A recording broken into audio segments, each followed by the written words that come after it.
আজি হ'ল পবিত্ৰ শাওণ মাহৰ শেষৰটো সোমবাৰ ৰাইজ। ময়ো ৰাতিপুৱা শৰাই লৈ কিনে ৰেডি হৈ গ'লোঁ। হৰ হৰ মহাদেৱ ৰাইজ।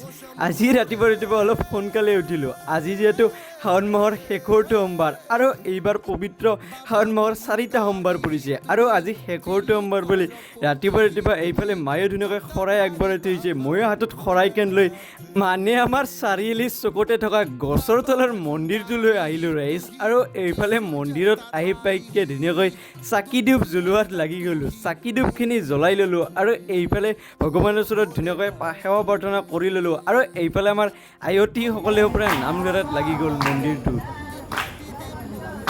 আৰু এইফালে নাম প্ৰসংগ শেষ হোৱাৰ পিছত মায়েও আনি দিলে ধুনীয়াকৈ প্ৰসাদৰ থালখন আৰু বুট মুগ গাজিৰ পৰা নাৰিকল বাছি খোৱাটো মজাটোৱে বেলেগ। আৰু এইফালে মোক আমাৰ পলাক দাহঁতৰ মাকে চাহ আনি দিলে। ভলবম বুলি মন্দিৰতে বোলে চাহ মিঠাই কৈছিল। আজিৰ ব্লগটো